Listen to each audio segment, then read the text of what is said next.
I'm Jessica Martinez, 28 years old, and 3 weeks ago, I thought I had finally closed the most painful chapter of my financial life.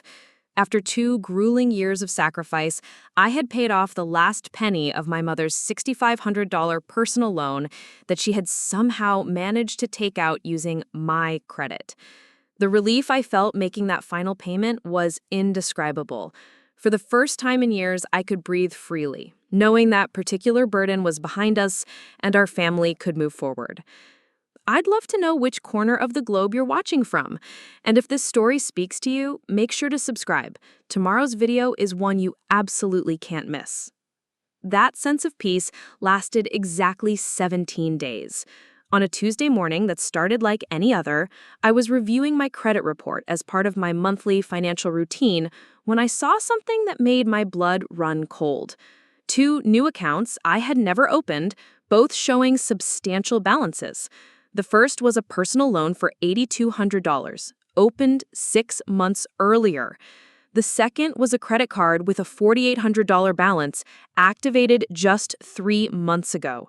Both were in my name, both showed my social security number, and both had been actively used while I was struggling to pay off what I thought was my mother's only financial transgression.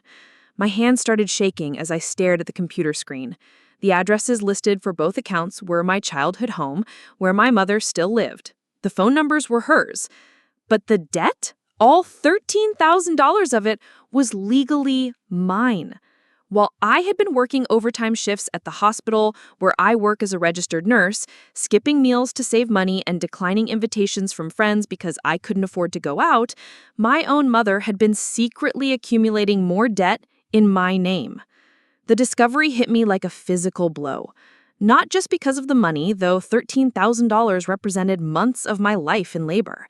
It was the betrayal that cut deepest. The realization that while I was sacrificing everything to help her, she was simultaneously making my situation worse behind my back. Every conversation we'd had about the original loan, every time she had thanked me for helping her, every promise that it would never happen again, had been a lie. I sat in my small apartment in Denver, staring at those numbers on the screen, trying to process what this meant for my life. I had moved to Colorado 2 years earlier for a fresh start, leaving behind the small town of Millfield, Kansas, where I had grown up. The move was supposed to give me independence and distance from the financial chaos that had defined my family for as long as I could remember. Instead, that chaos had followed me across state lines in the form of fraudulent accounts and stolen identity. The worst part was remembering how proud I had felt just weeks earlier when I made that final $847 payment on the original loan. I had called my mother, Linda Martinez, to tell her the good news. She had cried on the phone, thanking me repeatedly and promising that she would never put me in such a position again. She talked about how this was a new beginning for our family, how she had learned her lesson about financial responsibility. The memory of that conversation now felt like acid in my stomach. I had been so careful about my credit since discovering the first loan. I checked my credit report religiously, set up alerts for any new inquiries or accounts, and monitored every aspect of my financial life with obsessive attention. Yet, somehow, these 2 accounts had slipped through my vigilance. As I dug deeper into the details, I began to understand how. The personal loan had been opened at a small community bank in Millfield, the same bank where my mother had worked part-time as a teller 15 years earlier. She still knew people there, still had relationships that apparently made the application process less rigorous than it should have been. The credit card was from a company that specialized in quick approvals with minimal documentation. Both institutions had failed to verify the applicant's identity properly, accepting my mother's word and familiarity as sufficient proof. Looking at the transaction history made my stomach churn. The personal loan had been used for a variety of expenses, $1,200 for what appeared to be car repairs, $900 for furniture purchases, $650 for a vacation to Las Vegas, and dozens of smaller transactions for restaurant, shopping, and entertainment. The credit card showed a similar pattern of discretionary spending, including purchases at expensive department stores, spa treatments, and multiple charges at casinos. None of this was emergency spending. None of it was for basic necessities or unexpected crises. This was money spent on wants, not needs, funded by stealing my financial future. While I had been eating ramen noodles and working double shifts to pay off her previous debt, she had been living it up on my credit, knowing full well that I would eventually be held responsible for every penny. The timeline made it even worse. The personal loan had been opened just 4 months after I discovered the original $6,500 debt. While I was still reeling from that revelation and figuring out how to handle the payments, she was already planning her next move. The credit card had been activated while I was in the middle of making payments on the first loan, during a period when we were talking regularly about the financial strain it was putting on my life. I remembered specific conversations from that time period with painful clarity. She had called me in March, right around when the credit card was open, asking how I was managing the loan payments. I had told her honestly that it was difficult, that I was having to cut back on everything and work extra shifts just to make ends meet. She had expressed sympathy and guilt, telling me how sorry she was for putting me in such a position again. All the while, she was racking up charges on a credit card that would eventually become my responsibility. The sophisticated nature of the deception was what really got to me. This wasn't a moment of weakness or a desperate decision made in a crisis. This was calculated, ongoing fraud that required planning and deliberate concealment. She had to have known that I would eventually discover these accounts, just as I had discovered the first one.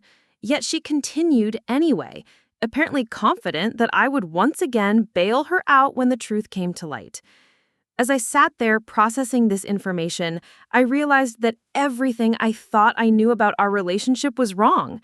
I had seen myself as the responsible daughter helping her mother through a difficult financial period. In reality, I was being systematically exploited by someone who viewed my credit and my future as resources to be mined for her benefit. The woman who had raised me, who had taught me the importance of honesty and responsibility, had been lying to my face for years while stealing my financial identity. The implications began to sink in as the initial shock wore off. This wasn't just about money, though $13,000 represented a devastating blow to someone in my financial position. This was about trust, about family, about the fundamental assumptions I had made about the people closest to me. If my own mother could betray me this thoroughly, what did that say about every other relationship in my life? How could I ever trust my own judgment about people again? I thought about my grandmother, Rosa Martinez, who had always been the moral compass of our family. She had died 3 years earlier, and I found myself wondering what she would have thought about her daughter's actions. Rosa had lived through the Great Depression and had instilled in all of us the values of hard work, honesty, and taking care of family. But she had also believed that family members should lift each other up, not drag each other down. The financial reality was crushing. I had just finished paying off $6,500, a process that had required me to restructure my entire life. I had moved to a smaller apartment, taken on additional work, and eliminated every non-essential expense from my budget. Now I was facing a debt that was twice as large, accumulated while I was still struggling with the first round of payments. The math was simple and brutal. At my current salary and with my current expenses, paying off this debt would take at least 3 more years of the same austere lifestyle I had just escaped. But beyond the financial impact, there was the legal reality to consider. These debts were in my name, regardless of who had actually incurred them. My credit score was already damaged from the first loan and would be further destroyed by these new accounts. Any future plans I had for major purchases, for buying a home, for financial stability were now years further away than they had been just hours earlier. As the morning wore on and the reality of my situation became clearer, I realized that this moment represented a crossroads. I could continue the pattern I had established with the first loan, quietly absorbing the debt and working to pay it off while maintaining family harmony, or I could recognize this for what it was, a crime that required a different response entirely. The choice I made would define not just my financial future, but the kind of person I was going to be and the kind of relationships I was willing to accept in my life. Standing in my kitchen, looking out at the Denver skyline, I knew that the easy path of least resistance was no longer an option. The stakes had been raised too high, and the betrayal had gone too far. Something fundamental had to change. And for the first time in my adult life, I was going to have to put my own interests ahead of family peace. The question was no longer whether I could afford to help my mother out of another financial mess. The question was whether I could afford not to stop her. To understand how devastating this betrayal truly was, you need to know the journey that brought me to that moment of discovery. My path to financial independence hadn't been easy, and every dollar I earned carried the weight of sacrifices most people my age never had to make. Growing up in Millfield, Kansas, money was always a source of stress in our household. My father, Miguel Martinez, had left when I was 12, leaving behind a mountain of unpaid bills and a family that had no idea how to manage without his income. My mother, Linda, worked various jobs over the years, from the bank teller position to cleaning houses, from waitressing at the local diner to helping with inventory at the hardware store. Despite her efforts, we were always one unexpected expense away from the crisis. I learned early that financial security wasn't just something that happened to you, it was something you had to fight for, plan for, and sacrifice for every single day. While other kids in high school were worrying about prom dates and weekend plans, I was working at Murphy's Grocery after school, carefully saving every paycheck in a coffee can hidden in my bedroom closet. By the time I graduated, I had saved nearly $3,000, money I knew would be crucial for my future education. The decision to become a nurse wasn't just about helping people, though that was certainly part of it. Healthcare was one of the few industries in our small town that offered real career advancement and financial stability. I had watched too many of my classmates get stuck in minimum wage jobs with no prospects for growth. Nursing represented a path to a middle-class life, something that felt almost impossible to achieve in Millfield for someone from my background. Getting through nursing school required a level of discipline that pushed me to my limits. I worked at the grocery store on weekends and evenings, studied during every break, and lived on a diet that consisted mainly of pasta, rice, and whatever marked-down produce I could get at work. I shared a tiny apartment with 3 other nursing students, sleeping on a mattress on the floor because I couldn't afford a bed frame. Every textbook was bought used, every uniform was carefully maintained to last the entire program, and every social activity was weighed against its cost. During this time, my mother's financial situation continued to deteriorate. The calls started coming regularly during my second year of nursing school. She needed help with the electric bill, the car had broken down and required expensive repairs. The landlord was threatening eviction because she was behind on rent. Each crisis felt urgent and insurmountable to her, and each time she turned to me for help. A lot of love and effort went into bringing this story to life. If you're enjoying it, we'd be so grateful if you'd subscribe to our channel. Now, back to where we left off. I wanted to help her. She was my mother, the woman who had raised me alone after my father left, who had worked multiple jobs to keep a roof over our heads.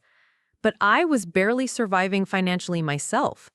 The few times I was able to send her money, it meant eating even more cheaply, working additional hours, or going without something I needed for school.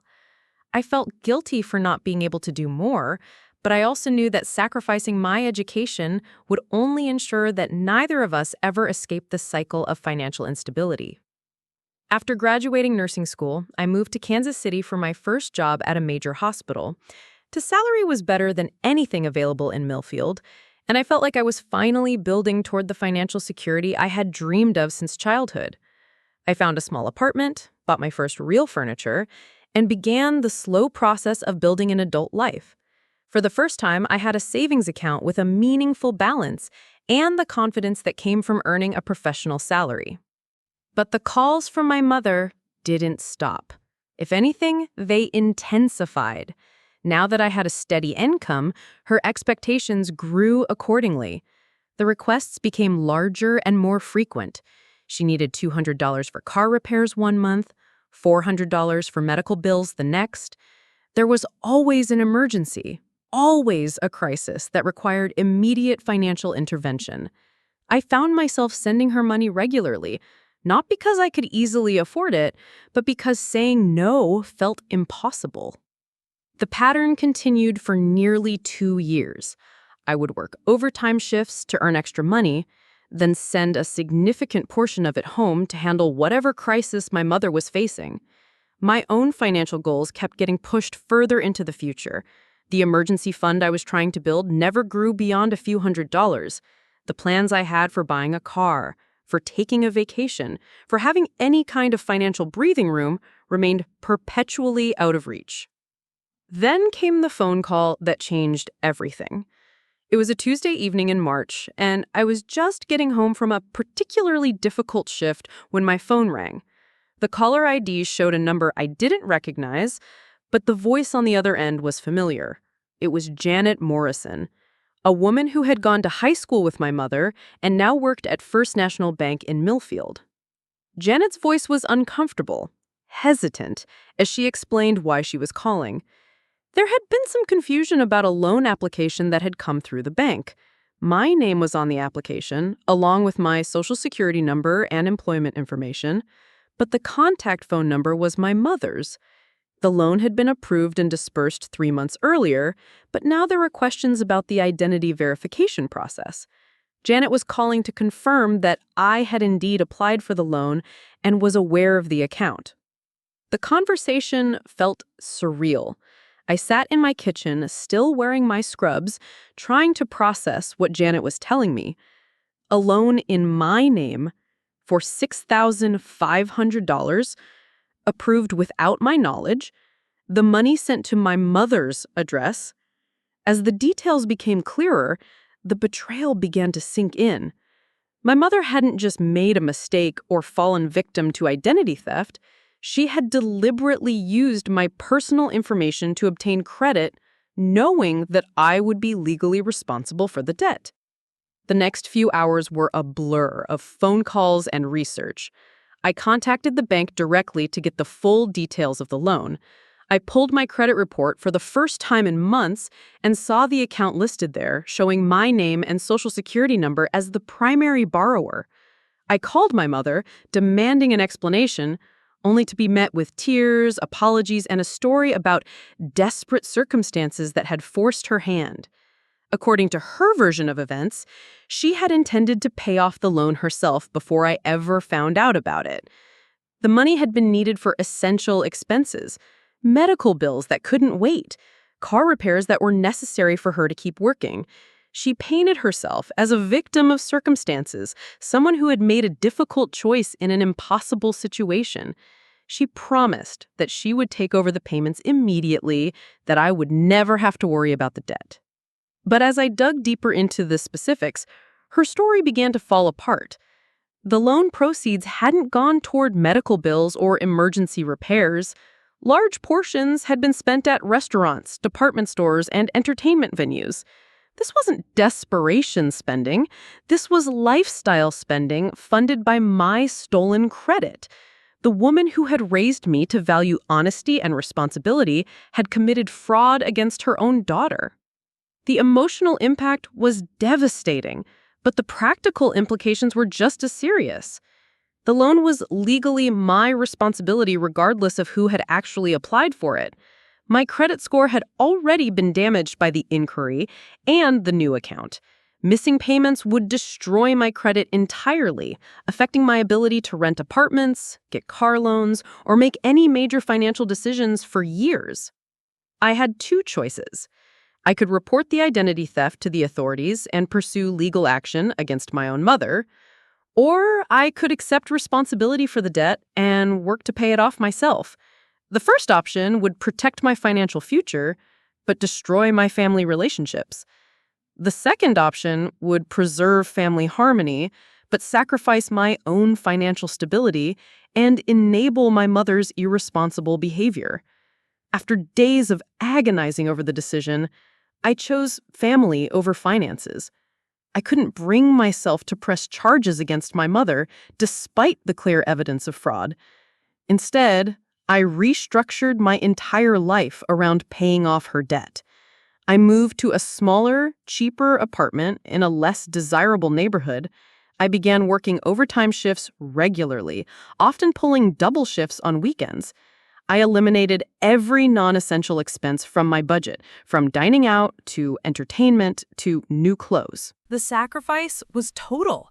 For 2 years, I lived like a monk, dedicating every spare dollar to paying off debt I hadn't incurred for expenses I hadn't enjoyed.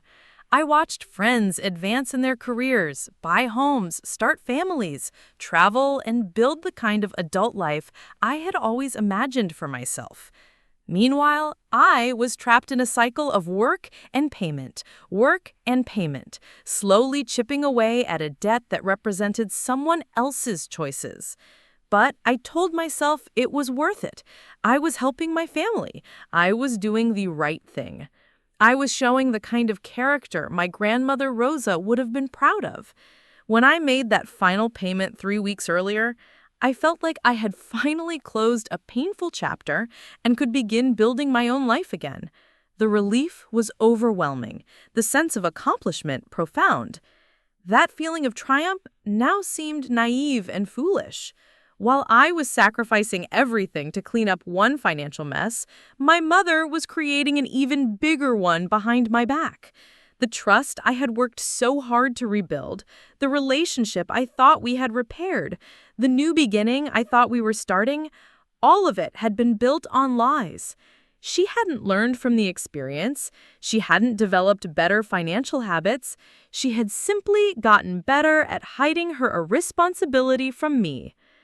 Looking back now, I can see the warning signs that should have alerted me to what was happening. They weren't subtle hints or minor inconsistencies. They were glaring red flags that I chose to ignore because acknowledging them would have meant accepting that my mother was actively deceiving me while I was sacrificing everything to help her. The first sign appeared about 6 months after I discovered the original loan. I was deep into my payment plan, working 60-hour weeks and living on a shoestring budget, when my mother started making comments about her improved financial situation. During one of our weekly phone calls, she mentioned that she had been able to treat herself to dinner at Romano's, an upscale Italian restaurant in Millfield that was known for expensive entrees and wine selections. When I expressed surprise that she could afford such luxury, while I was struggling to pay off her debt, she quickly explained that it had been a birthday celebration with her friend Carol, who had insisted on paying. A month later, she casually mentioned buying new furniture for her living room. Not just a single piece, but an entire sectional sofa set from Peterson's Furniture, the nicest store in town. The cost for such a purchase would easily run into the thousands, money that should have been impossible for her to spend given her supposedly dire financial circumstances. When I questioned the expense, she became defensive, saying that her old furniture was falling apart and that she had found a great financing deal that made the purchase affordable. These conversations left me feeling uneasy, but I pushed down my suspicions. I told myself that she deserved to have some enjoyment in her life, that she was finding ways to be more responsible with money while still maintaining some quality of life. I wanted to believe that she was learning to balance financial responsibility with reasonable self-care. The alternative, that she was lying to me about her financial management while I was working myself to exhaustion, was too painful to consider seriously. The pattern continued and escalated over the following months. She started posting pictures on social media that didn't match her claims of financial struggle. Photos from a weekend trip to Branson, Missouri, showing her at expensive shows and restaurants. Pictures of new clothes with designer labels clearly visible. Images from a day spa in Kansas City where she had apparently gotten a full treatment package that would cost several $100s. When I confronted her about these inconsistencies, she always had explanations ready. The Branson trip had been a gift from her sister Margaret, who had won the vacation in a church raffle and invited Linda to come along. The clothes were from an outlet store where she had found incredible deals. The spa day had been purchased with a Groupon at a massive discount. Each explanation sounded plausible in isolation, but together they painted a picture of someone who was spending freely while claiming financial hardship. Meanwhile, my life had become increasingly constrained. I was working overtime shifts so regularly that I barely had time for sleep, let alone any kind of social life. My apartment was bare bones functional, furnished with secondhand items and whatever I could find at thrift stores. I wore the same rotation of scrubs to work and lived in jeans and t-shirts on my days off because I couldn't afford to update my wardrobe.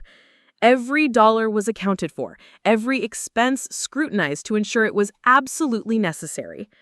The contrast between our lifestyles should have been a clear indication that something was wrong.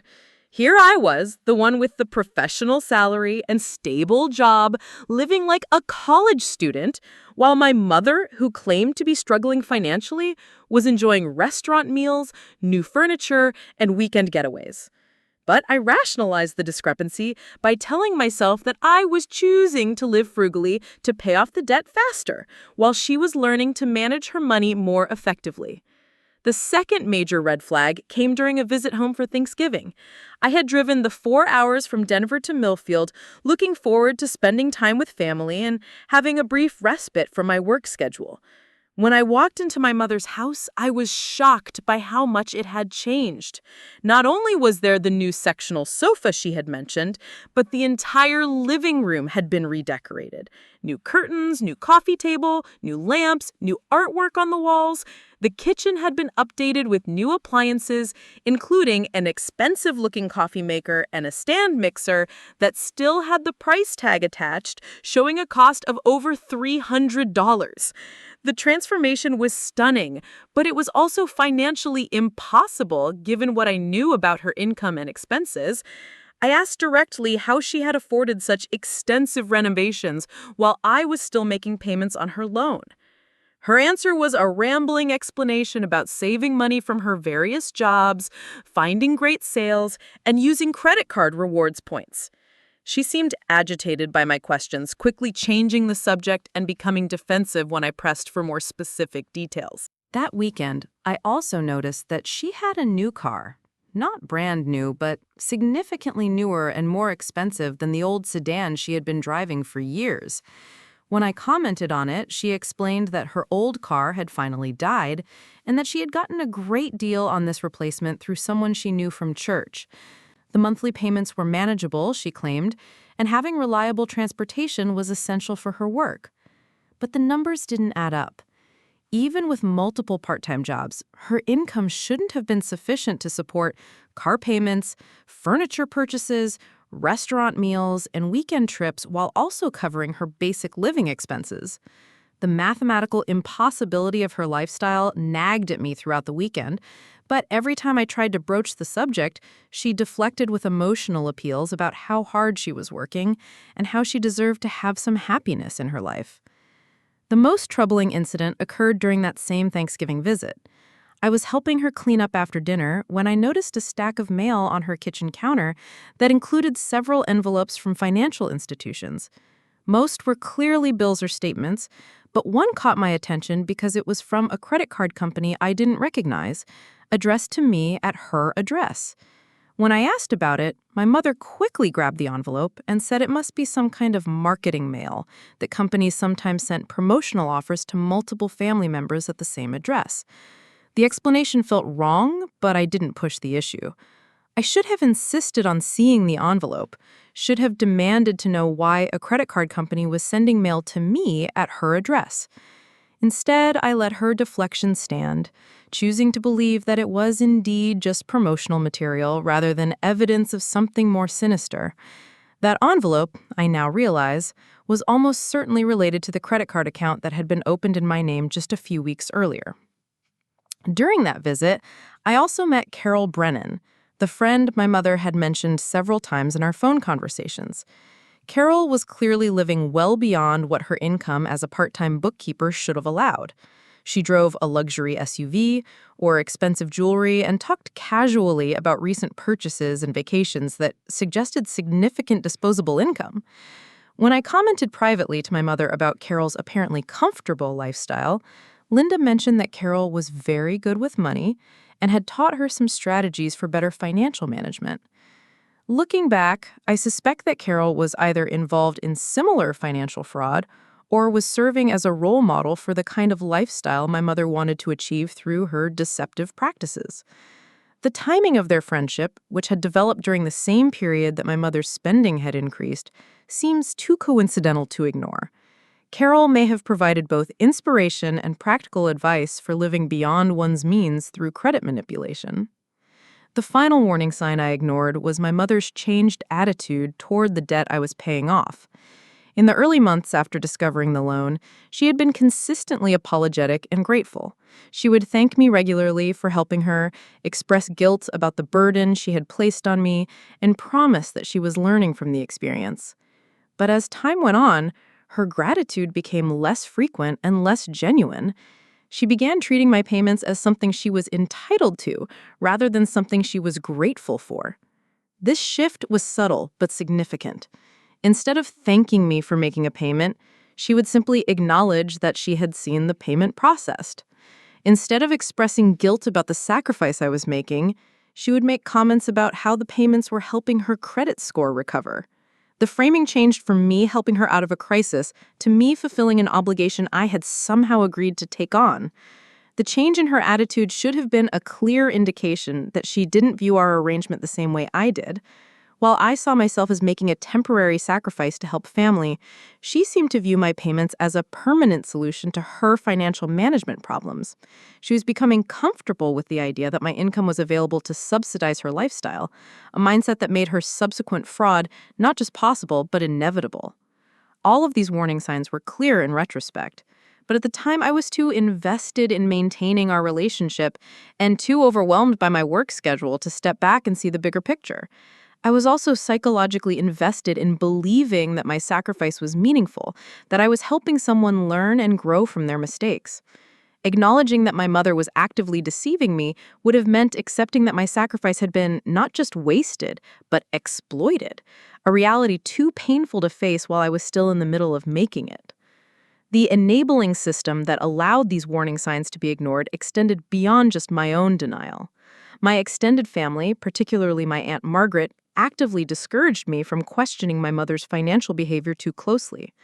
Margaret would make comments about how Linda was finally getting her life together and how my help had been crucial in her recovery. She praised my generosity and maturity, reinforcing the narrative that I was doing the right thing by not scrutinizing my mother's spending too carefully. This family dynamic created a situation where questioning my mother's financial choices became socially unacceptable, viewed as suspicious and ungrateful, rather than reasonable and prudent. The very people who should have been protecting me from financial exploitation were instead pressuring me to continue enabling it. They had confused kindness with boundary violation, generosity with exploitation, and family loyalty with personal destruction. The weeks following my discovery of the additional $13,000 in fraudulent debt were a psychological nightmare that I wasn't prepared for. The initial shock gave way to a deeper, more devastating realization about the systematic nature of my mother's deception. This wasn't just financial fraud. It was a complete violation of trust that had been ongoing for months while I believed we were rebuilding our relationship. The first thing I did after staring at those credit reports was call in sick to work. I had never used a mental health day in my entire nursing career, but I physically could not function. My hands were shaking, I felt nauseous, and every time I tried to focus on normal tasks, my mind would spiral back to the numbers on that screen. $8,200 personal loan, $4,800 credit card balance. Both opened while I was making payments on the first debt, both used extensively while I was working overtime to clean up what I thought was her only financial transgression. I spent that first day trying to piece together the timeline of deception. The personal loan had been opened in September, just 5 months after I discovered the original debt. I remembered that month clearly because it was when I had started working regular double shifts to accelerate my payment schedule. I had called my mother to tell her about my plan to increase the payments, explaining that I wanted to clear the debt faster so we could both move forward. She had been so supportive, telling me how proud she was of my dedication and how much it meant to her that I was willing to make such sacrifices. That same week, while I was describing my plan to work extra shifts and cut my expenses even further, she was apparently sitting in the same bank where she had once worked, filling out loan applications using my personal information. The betrayal was so profound and so calculating that I couldn't process it rationally. This wasn't a desperate moment of weakness or a single bad decision. This was a premeditated fraud executed while looking me in the eye and expressing gratitude for my help. The credit card timeline was even worse. It had been activated in December, right around Christmas. I remembered that holiday season with painful clarity because I had been so broke from making the loan payments that I couldn't afford to buy meaningful gifts for anyone. I had made homemade presents and written heartfelt cards apologizing to family members for not being able to do more financially. My mother had been understanding and supportive, telling me that the thought behind a gift mattered more than the cost. Meanwhile, the credit card statements showed that she had charged over $800 in December alone, including purchases at expensive department stores and what appeared to be holiday gifts for other people. While I was apologizing for my financial limitations and making presents by hand, she was spending money in my name on the kind of Christmas shopping I couldn't afford to do for myself. The hypocrisy was breathtaking. But the most devastating discovery came when I started examining the specific charges on both accounts. I had expected to see emergency expenses, medical bills, car repairs, or other necessities that might justify or at least explain the fraud. Instead, I found a record of pure discretionary spending that painted a picture of someone living a lifestyle completely subsidized by stolen credit. The personal loan proceeds had been used for a vacation to Las Vegas that I now remembered her mentioning in passing several months earlier. She had described it as a last-minute trip with Carol, something they had planned spontaneously when they found a great travel deal. The loan record showed charges for airfare, hotel accommodations at a mid-tier casino resort, restaurant meals, show tickets, and gambling losses that totaled over $1,400. This wasn't a budget getaway. This was a substantial vacation funded entirely by my stolen identity. Other charges were equally infuriating. $650 at Williams & Sonoma for kitchen items that I had noticed during my Thanksgiving visit but hadn't questioned too closely. $400 at a high-end salon for what the receipt description suggested was a full day of beauty treatments. Multiple charges at restaurants that I knew were expensive, meals that cost more than I spent on groceries in an entire week. This was the financial behavior of someone who had no intention of taking responsibility for their spending because they knew someone else would ultimately pay the bills. The credit card charges told a similar story of entitlement and excess. Regular purchases at stores like Nordstrom and Macy's, establishments that were completely outside my own budget. Charges at a day spa that specialized in luxury treatments. Multiple transactions at casinos, not just in Las Vegas, but at local venues, suggesting a gambling habit that was being funded by my credit. The pattern was clear. My mother was living like someone with significant disposable income, while I was working myself to exhaustion to pay for her previous financial irresponsibility. The psychological impact of seeing these charges itemized was overwhelming. Each transaction represented a choice she made to prioritize her immediate gratification over my financial future. Every restaurant meal, every shopping trip, every entertainment expense was a decision to steal from her own daughter rather than live within her actual means. The betrayal went beyond the money. It was a fundamental violation of the parent-child relationship and basic human decency. What made it worse was remembering the specific conversations we had during the periods when these charges were accumulating. In October, while she was racking up charges at department stores, she had called to check on how I was managing the stress of my increased work schedule. I had confided in her about how exhausted I was, how I was barely seeing friends anymore, how I felt like my entire life had been reduced to work and debt payments. She had been sympathetic and encouraging, telling me how proud she was of my sacrifice and how much it meant to her that I was willing to make such sacrifices. In January, while the credit card balance was growing with luxury purchases, she had expressed concern about my health during one of our calls. I had mentioned that I was getting sick more often, probably from the combination of long work hours and the stress of financial pressure. She had suggested that I should take better care of myself, maybe spend a little money on self-care occasionally. The irony of receiving self-care advice from someone who is simultaneously stealing my financial future for their own luxury purchases was almost too much to bear.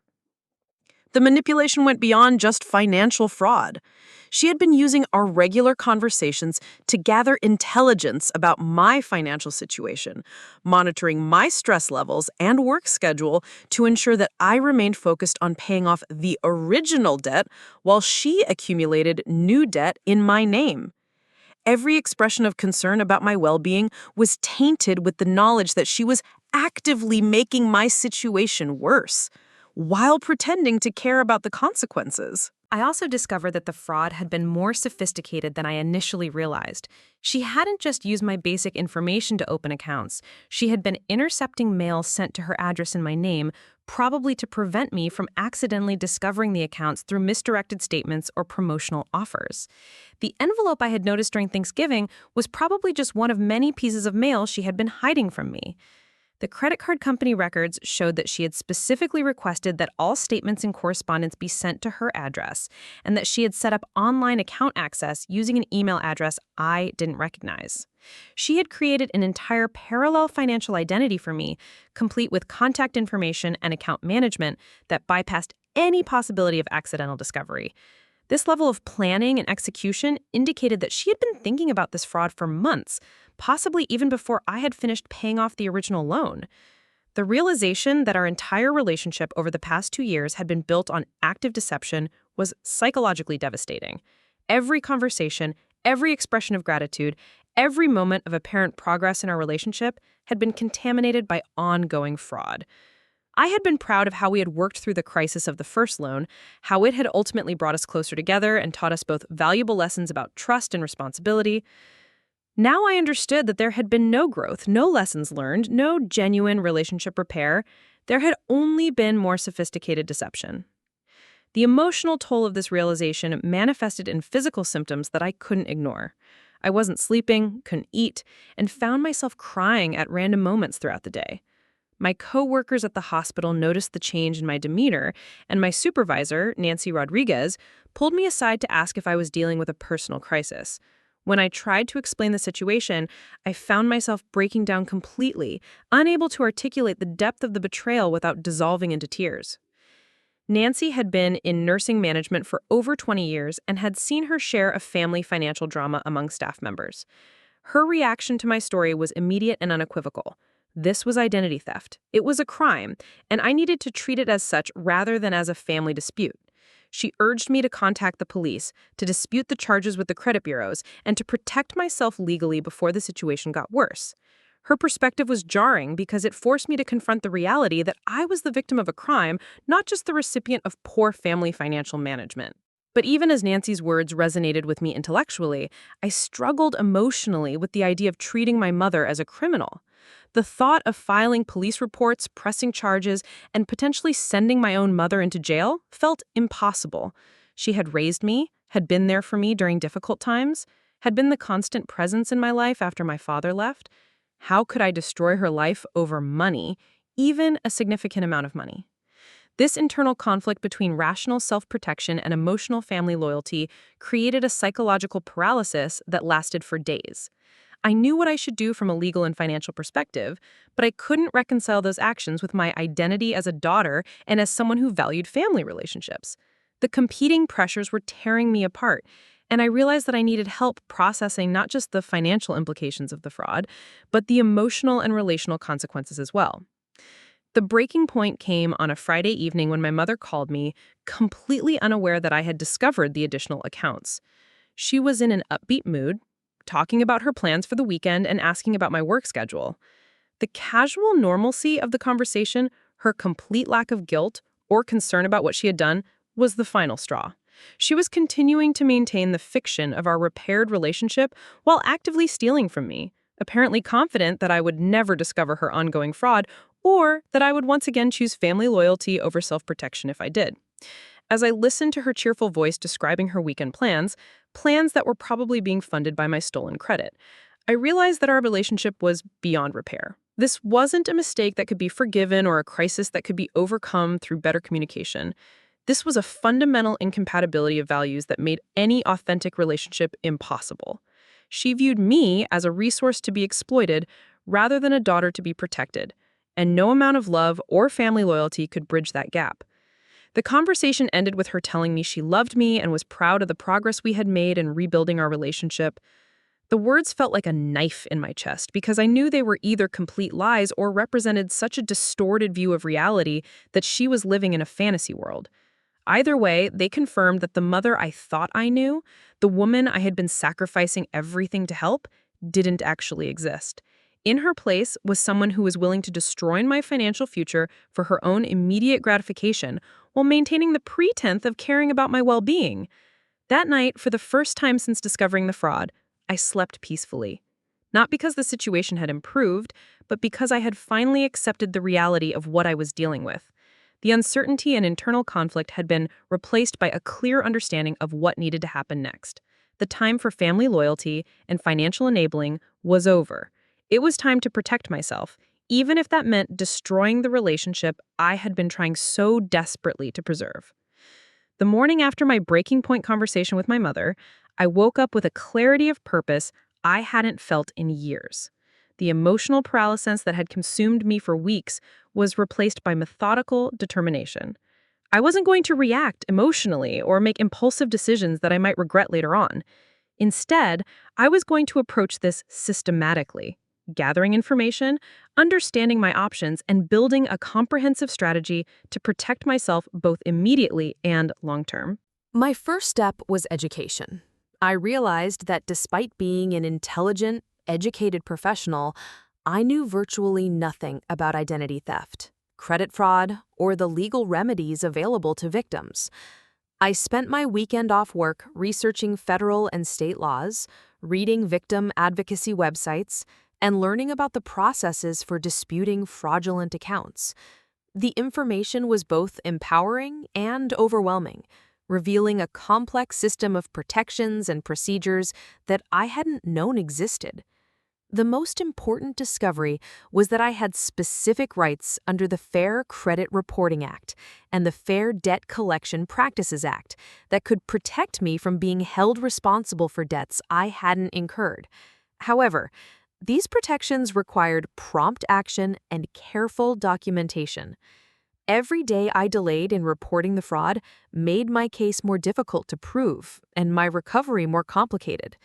The clock had been ticking since the moment the accounts were opened, and I had already lost precious time to emotional processing and family loyalty.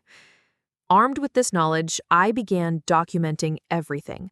I printed out all the credit reports, account statements, and transaction histories I could access online.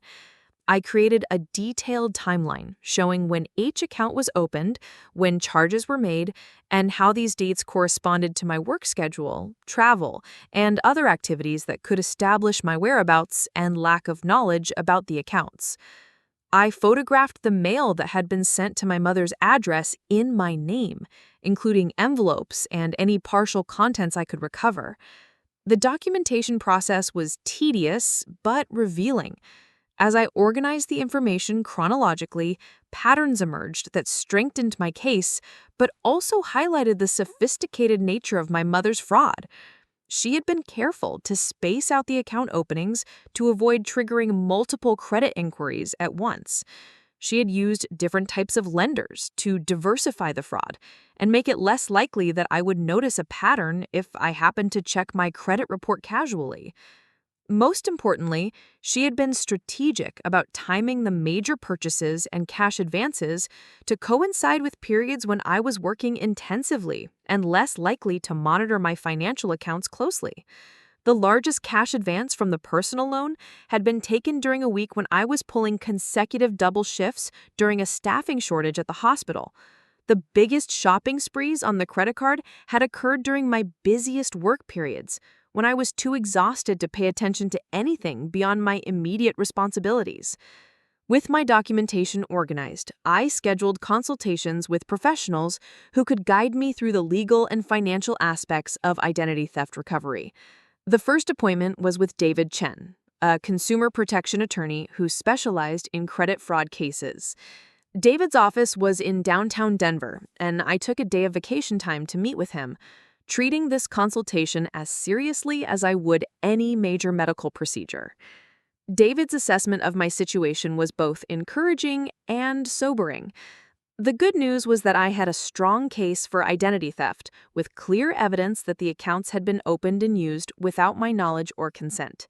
The documentation I had gathered was thorough, and the pattern of deception would be difficult for my mother to explain away if the case went to court. The bad news was that pursuing full legal remedies would require me to file criminal charges against my mother, a step that would have permanent consequences for both of us. He explained the process in detail, from filing police reports to working with credit bureaus to dispute the accounts, to potentially pursuing civil litigation to recover damages. Each step would require time, energy, and emotional resilience that I would need to sustain over months or potentially years. The process would also involve extensive contact with law enforcement, financial institutions, and legal proceedings that would make the fraud a matter of public record. David was careful not to pressure me toward any particular course of action, but he did emphasize the importance of acting quickly if I decided to pursue legal remedies. Every month that passed with the accounts remaining active in my name would make the case more complicated and potentially less successful. He also warned me that attempting to resolve the matter privately with my mother, while emotionally appealing, would likely result in continued victimization and would make legal action more difficult if it became necessary later. My second consultation was with Maria Santos, a financial advisor who specialized in helping identity theft victims rebuild their credit and financial stability. Maria's approach was more practical and immediate, focusing on the steps I could take right away to minimize the ongoing damage to my credit score and financial profile. She walked me through the process of placing fraud alerts on my credit reports, freezing my credit to prevent new accounts from being opened, and disputing the fraudulent accounts with each credit bureau. Maria also helped me understand the full scope of the financial damage.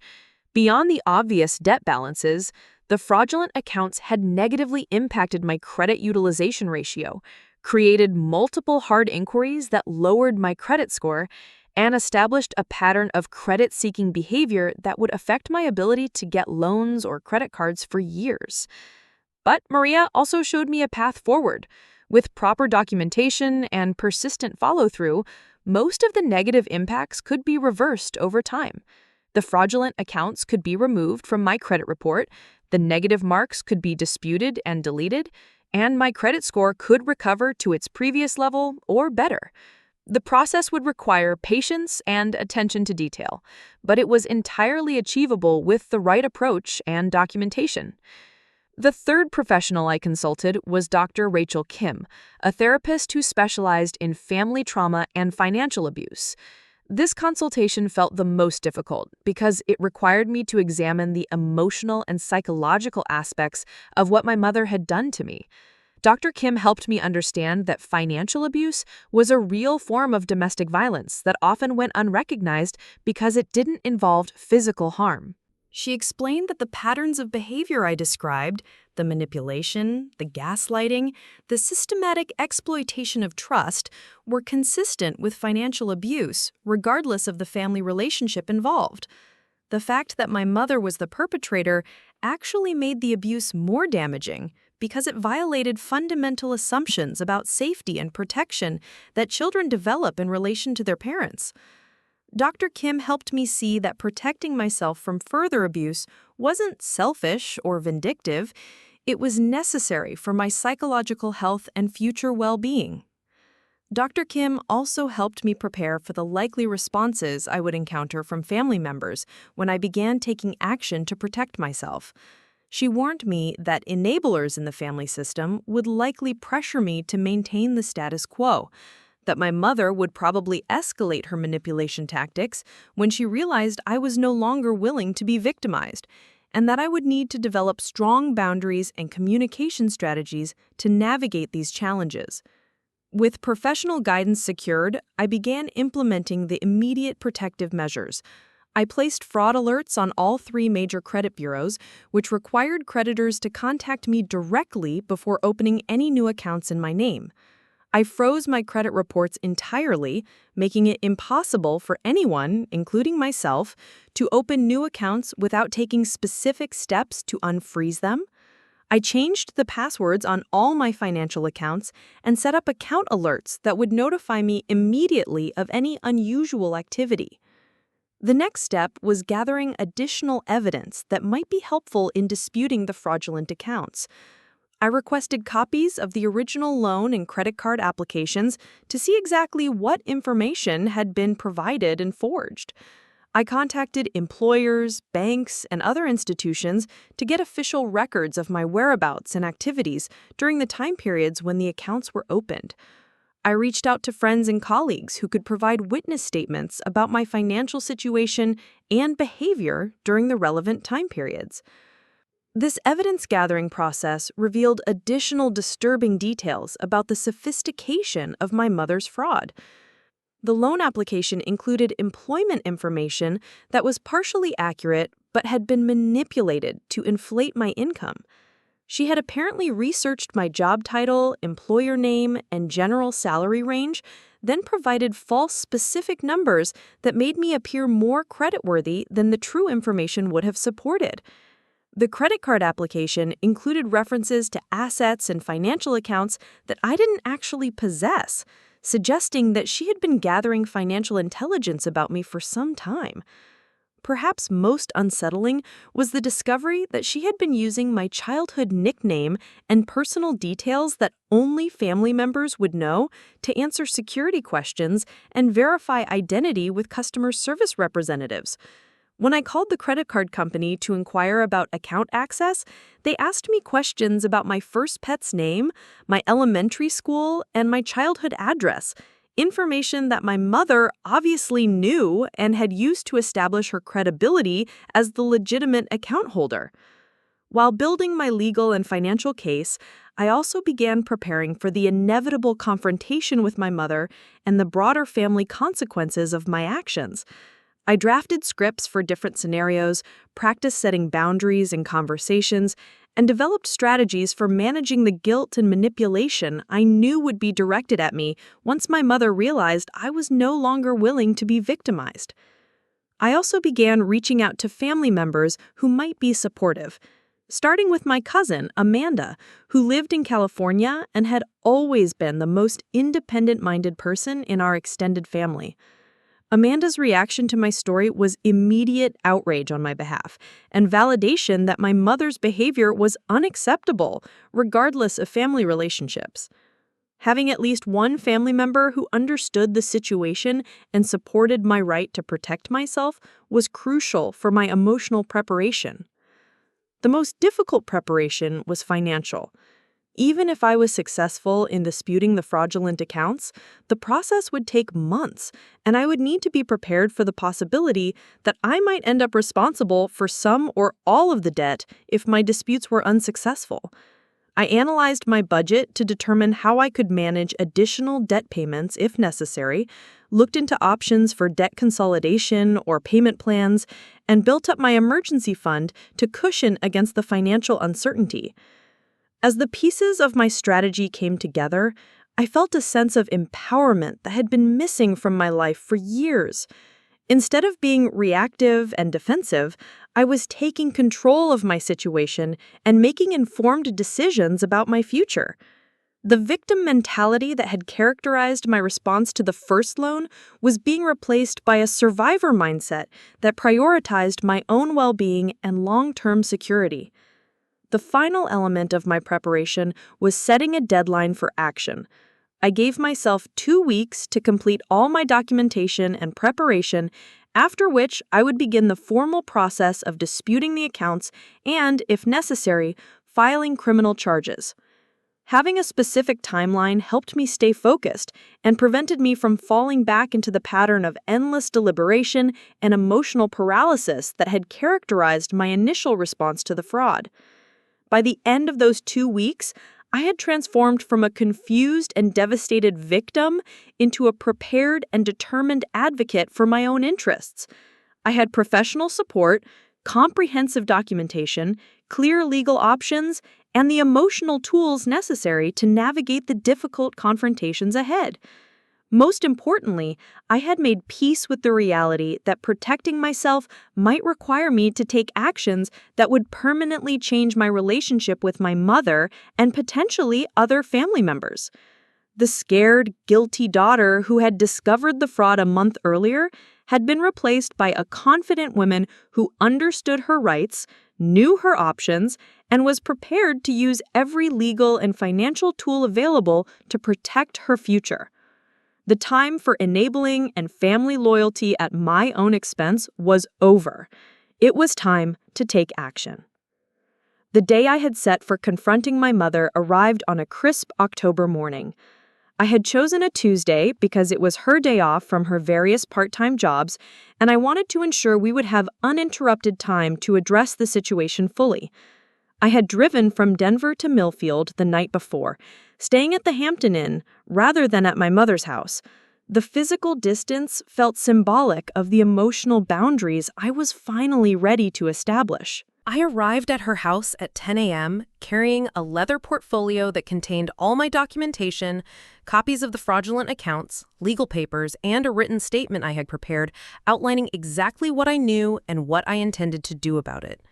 The weight of that portfolio felt significant, representing months of preparation and the transformation of my approach from emotional reaction to strategic action. My mother answered the door with her usual cheerful demeanor, completely unaware that her world was about to change permanently. She welcomed me warmly, commenting on how nice it was to have an unexpected visit and offering to make coffee. The normalcy of her behavior, given what I now knew she had done, was jarring. She was either an exceptional actress or had genuinely convinced herself that her actions were somehow acceptable or justified. I declined the coffee and asked her to sit down, explaining that I needed to discuss something serious with her. The shift in my tone seemed to alert her that this wasn't a casual visit, and I saw the first flicker of concern cross her face. She settled into her new sectional sofa, the one I now knew had been purchased with funds from the fraudulent personal loan, and waited for me to begin. I started by placing the credit reports on the coffee table between us, the pages clearly showing the 2 accounts that had been opened in my name. Her reaction was immediate and telling. Instead of confusion or surprise, which would have been appropriate if she had truly been innocent, she showed recognition and what looked like resignation. She knew exactly what those documents represented before I said a word. I spoke calmly and deliberately, explaining that I had discovered the additional accounts and had spent the past month investigating how they had been opened and used. I detailed the timeline, the charges, the sophisticated methods she had used to hide the fraud for me, and the professional advice I had received about my legal options. Throughout this presentation, she remained silent, occasionally glancing at the documents but mostly staring at her hands. When I finished laying out the facts, I gave her an opportunity to explain herself. Her response was a mixture of defensiveness, justification, and emotional manipulation that confirmed everything Dr. Kim had warned me to expect. She started by minimizing the situation, claiming that she had always intended to pay off the accounts before I discovered them, just as she had supposedly planned with the first loan. She portrayed herself as a victim of circumstances, forced into desperate choices by financial pressures I couldn't understand. But as I pressed her for specifics about the charges, her explanations became increasingly absurd. The Las Vegas vacation was described as a necessary mental health break after months of stress.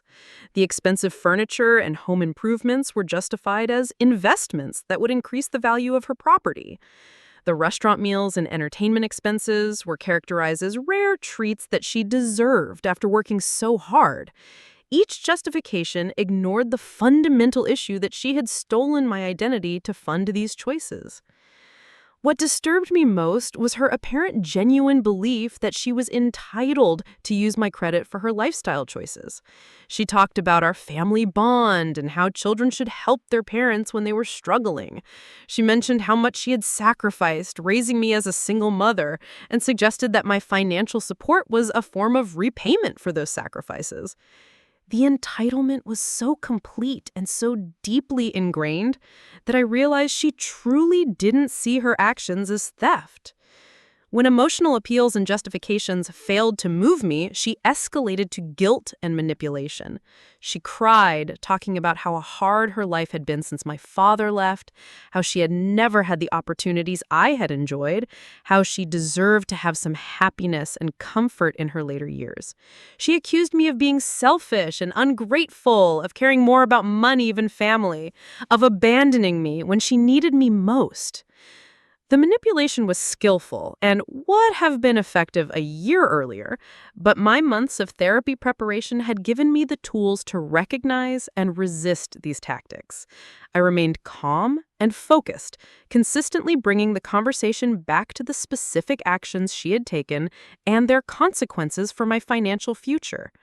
I refused to be drawn into arguments about gratitude, family obligation, or comparative suffering.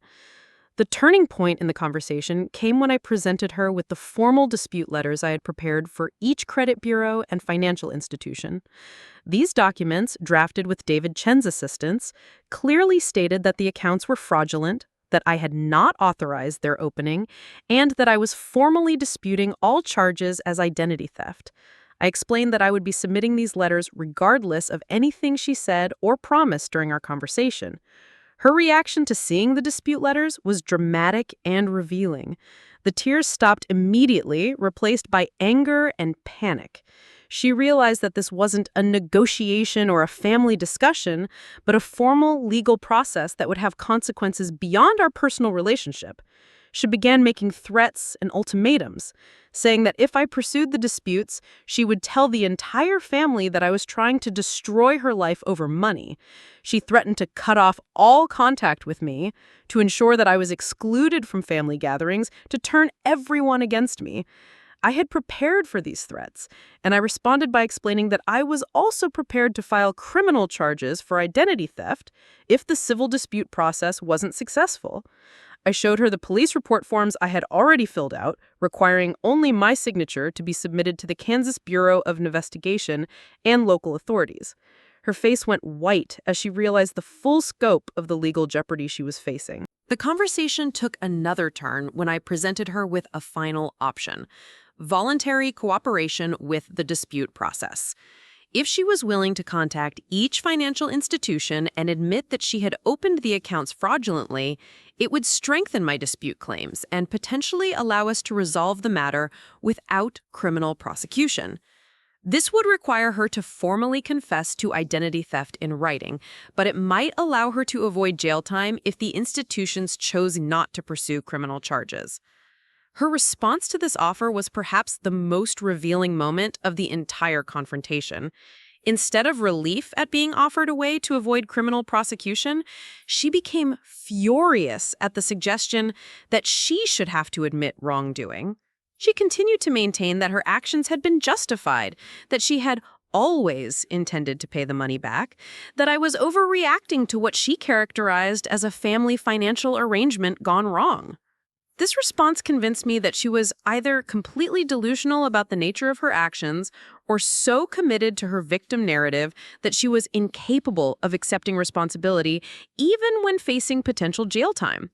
Either way, it confirmed that voluntary cooperation was unlikely and that I would need to pursue the most aggressive legal remedies available.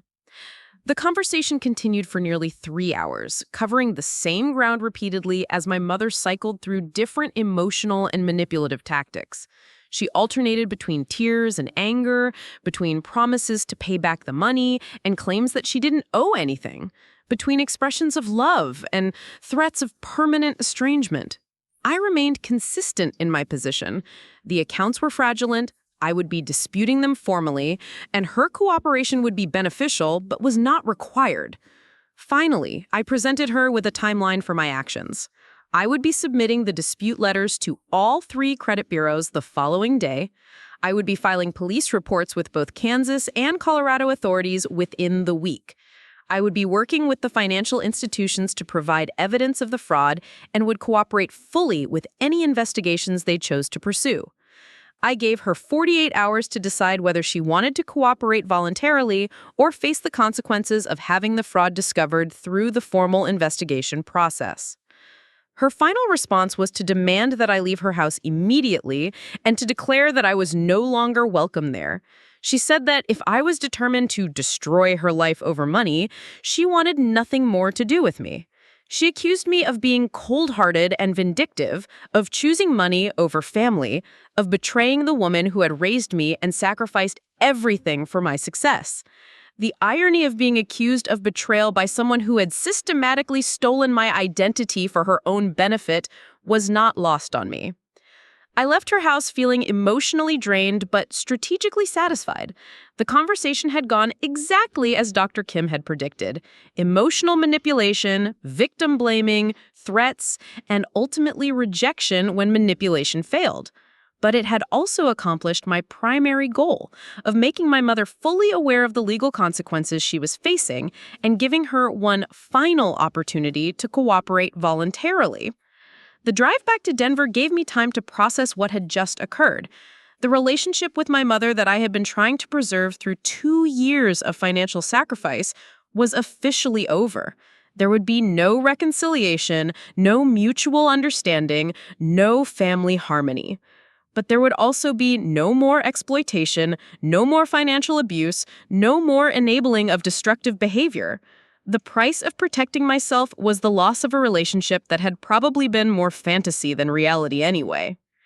Over the following days, I executed the plan I had prepared. The dispute letters were submitted to Equifax, Experian, and TransUnion, officially challenging the fraudulent accounts and requesting their removal from my credit reports. I filed police reports with the Denver Police Department and the Millfield Sheriff's Office, providing comprehensive documentation of the identity theft. I contacted the personal loan bank and credit card company directly, providing evidence of the fraud and requesting investigation of the accounts. The response from the financial institutions was swift and professional.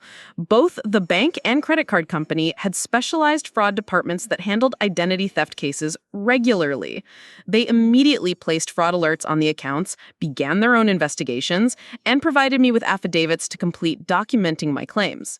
The credit bureaus initiated their dispute investigations, temporarily removing the accounts from my credit reports pending the outcome of their reviews.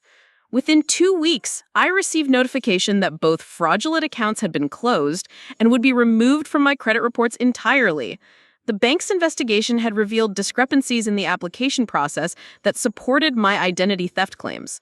The credit card company's review found that the account had been accessed exclusively from Kansas locations, while my employment and residence records showed I was living and working in Colorado during the relevant time periods. Most satisfying was the letter I received from the bank explaining that they would be pursuing their own legal action against my mother for loan fraud. The institution had suffered a financial loss due to the fraudulent loan and was entitled to seek recovery from the actual borrower. They would be working with law enforcement to build a criminal case and would also be pursuing civil litigation to recover their losses. The credit card company took a different approach, choosing to write off the debt as a fraud loss rather than pursue extensive legal action. However, they did provide my documentation to law enforcement to support any criminal case that might be filed. They also flagged my mother's personal information in their systems to prevent future fraud attempts. The resolution of the financial aspects of the fraud was more complete than I had dared to hope. Not only were the fraudulent accounts removed from my credit report, but the negative impacts on my credit score were reversed entirely.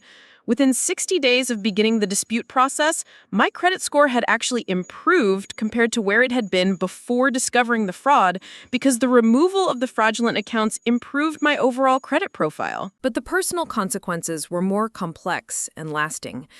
News of the fraud and my formal dispute traveled quickly through our small extended family network. The reactions were mixed and often disappointing. Some family members, particularly my cousin Amanda and my Aunt Margaret, were supportive of my decision to protect myself legally. They recognized that financial abuse was still abuse regardless of family relationships. Other relatives, however, responded with criticism and pressure to reconcile with my mother. They viewed the legal action as excessive and vindictive, arguing that family problems should be handled privately rather than through the courts. Several family members contacted me to express their disapproval of my actions and to pressure me to drop the disputes in the interest of family harmony.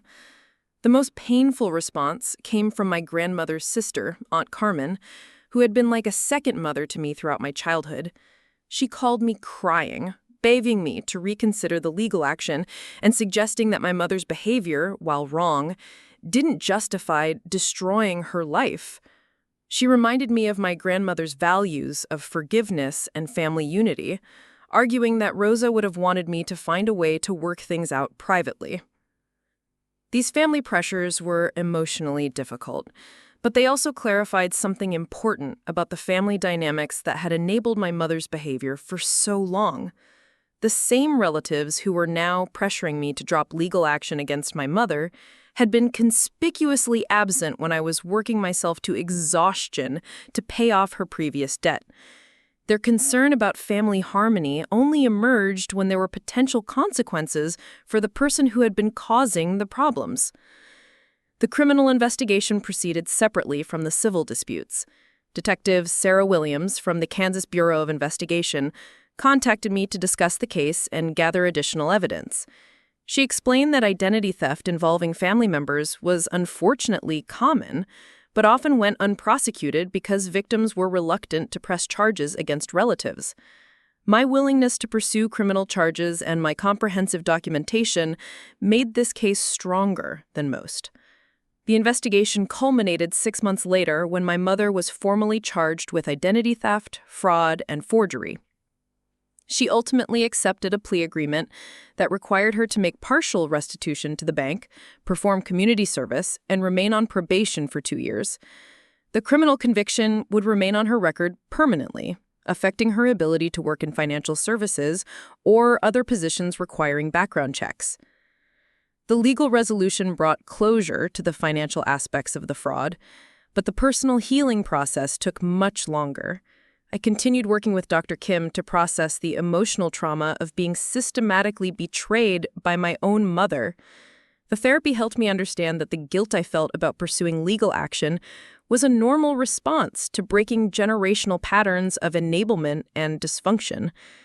Perhaps most importantly, I learned to recognize the difference between love and exploitation, between family loyalty and self-destruction, between forgiveness and enabling. The woman who had raised me had also systematically abused me financially, and both of those realities could be true simultaneously. Protecting myself from further abuse wasn't vindictive or ungrateful. It was necessary and healthy. 1 year after the confrontation, I had rebuilt not just my credit, but my entire sense of self-worth and financial security. The experience had taught me lessons about boundaries, self-advocacy, and the importance of distinguishing between people who claim to love you and people who actually act in your best interests.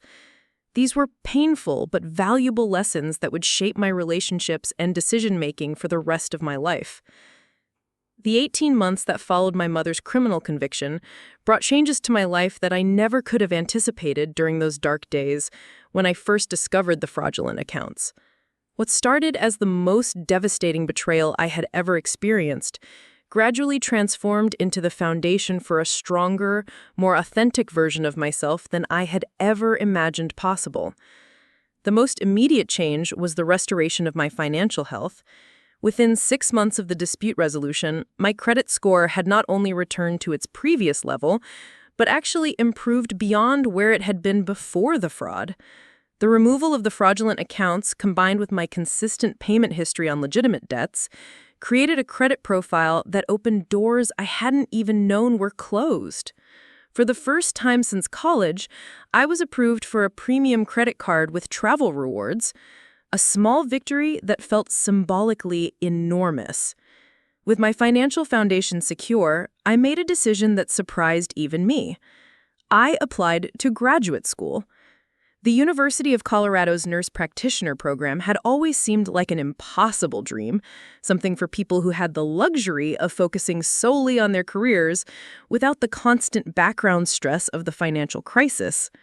But sitting in my apartment with acceptance letters spread across my kitchen table, I realized that the woman who had successfully navigated identity theft and criminal prosecution was capable of far more than I had previously believed.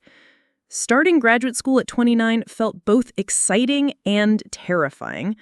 My classmates were younger, seemingly more carefree, unburdened by the kind of family trauma that had defined my 20s.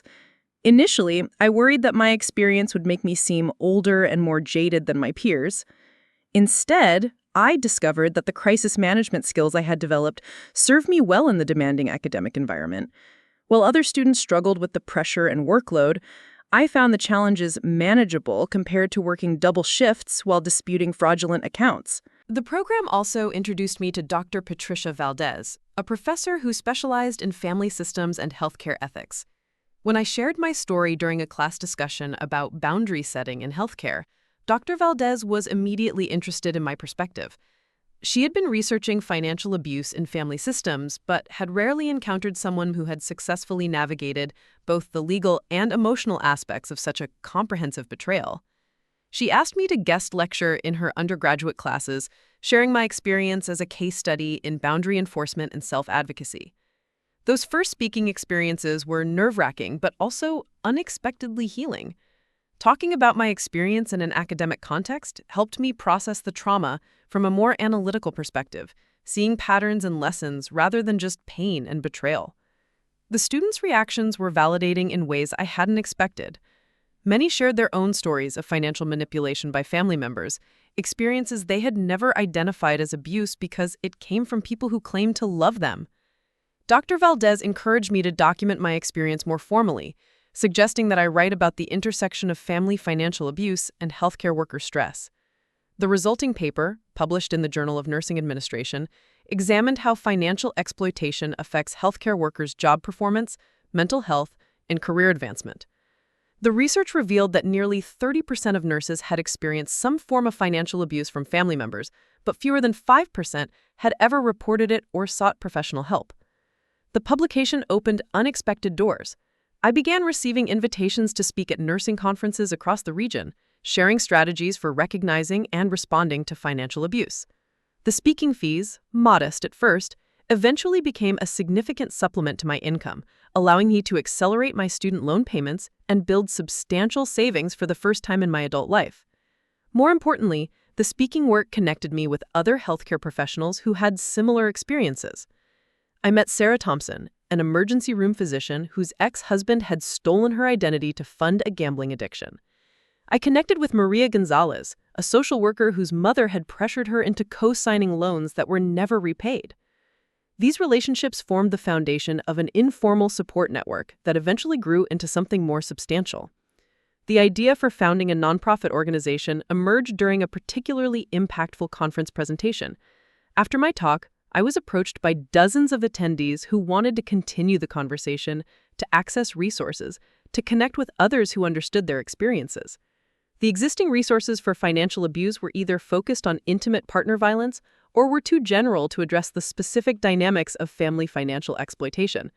There was clearly a need for specialized support and education. Working with Sarah, Maria, and several other colleagues, I began developing the Healthcare Financial Wellness Initiative.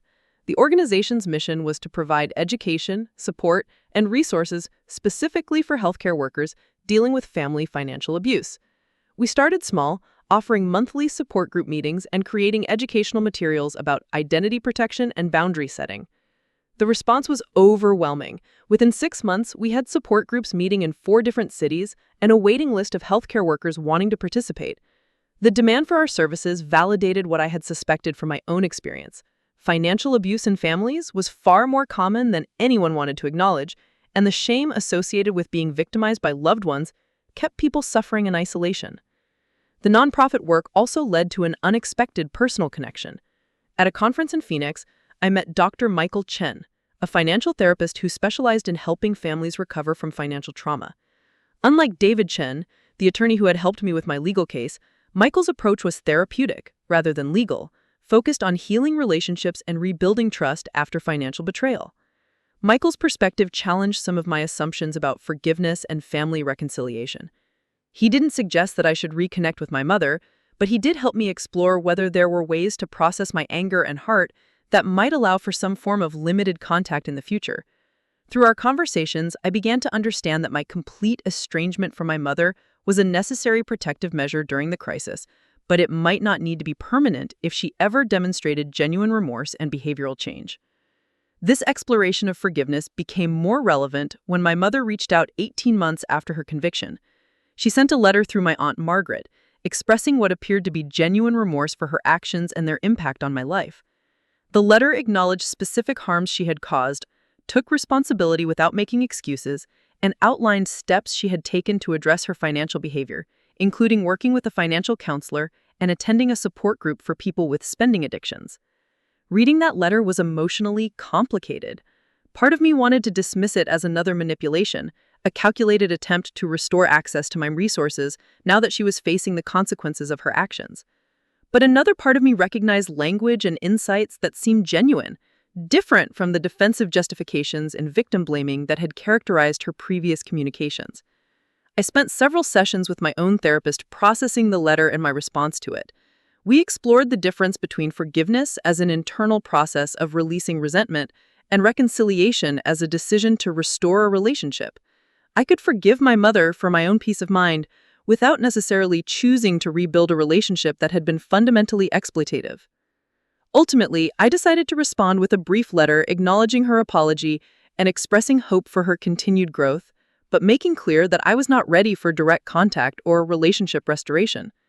I also outlined specific conditions that would need to be met before I would consider any future relationship: continued counseling, financial transparency, and consistent demonstration of respect for my boundaries over an extended period. The process of setting those conditions and communicating them clearly felt empowering.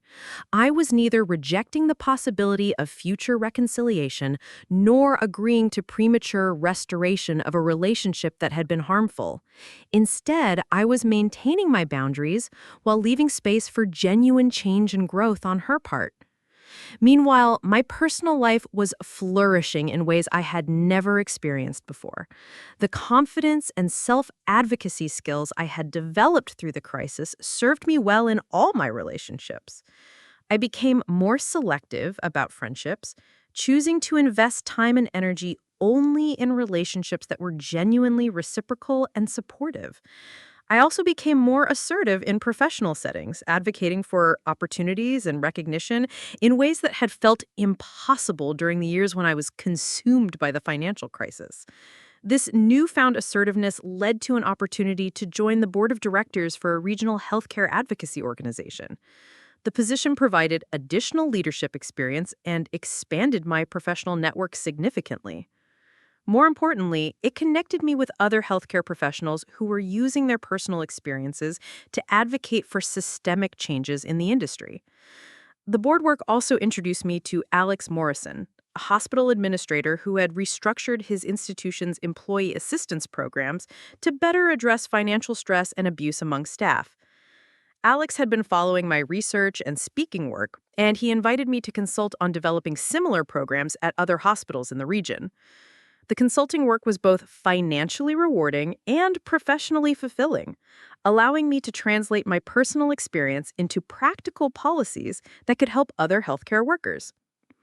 Through this professional network, I eventually met James Richardson, a nurse educator who was developing curricula around professional ethics and boundary setting.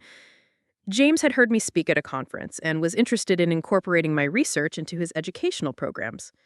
What started as professional collaboration gradually developed into personal connection as we discovered shared values around authenticity, growth, and using personal challenges as opportunities to help others. James's approach to relationships was refreshingly direct and honest. He was transparent about his own family background, including his experience growing up with an alcoholic father who had created financial instability through his addiction. This shared understanding of family dysfunction and the importance of healthy boundaries created a foundation for trust that I had never experienced in previous relationships. James never tried to rescue me or fix my problems, but he also never minimized the significance of what I had experienced. He was supportive without being overwhelming, caring without being controlling. After 2 years of dating, James proposed during a weekend trip to the mountains, choosing a moment of natural beauty and personal significance rather than a public spectacle. The engagement ring was modest but thoughtful, selected based on conversations we had about values and preferences rather than assumptions about what I should want. The proposal itself reflected the character of our entire relationship: thoughtful, authentic, and focused on building a future together rather than performing for others. Planning our wedding became an opportunity to celebrate the relationships that had supported me through the crisis while maintaining boundaries with those who had not. We chose to have a small ceremony focused on the people who had demonstrated genuine care and support rather than a large celebration that would require navigating complex family dynamics.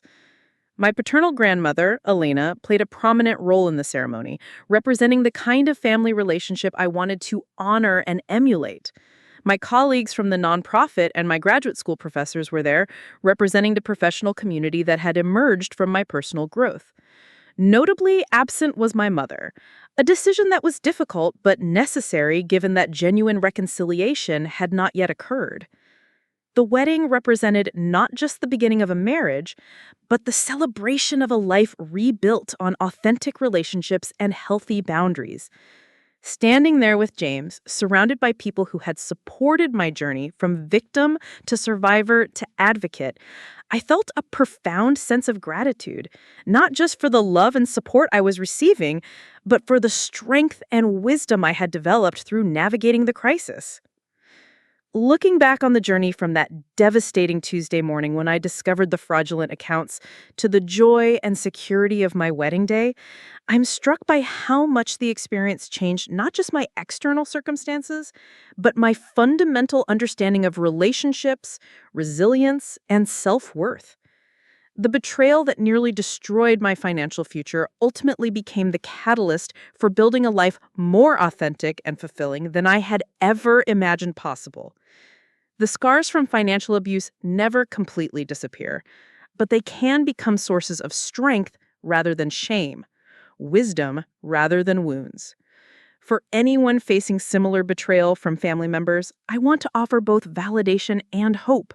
Protecting yourself from financial abuse is not selfish or vindictive, it is necessary and brave. The relationships worth preserving will survive appropriate boundaries, and the ones that don't were probably causing more harm than good anyway. Most importantly, being betrayed by someone you love does not reflect your worth or limit your capacity for authentic connection. It reveals their character, not yours. The courage to set boundaries and protect yourself creates space for genuine love and support to flourish in your life, often in ways and from sources you never expected.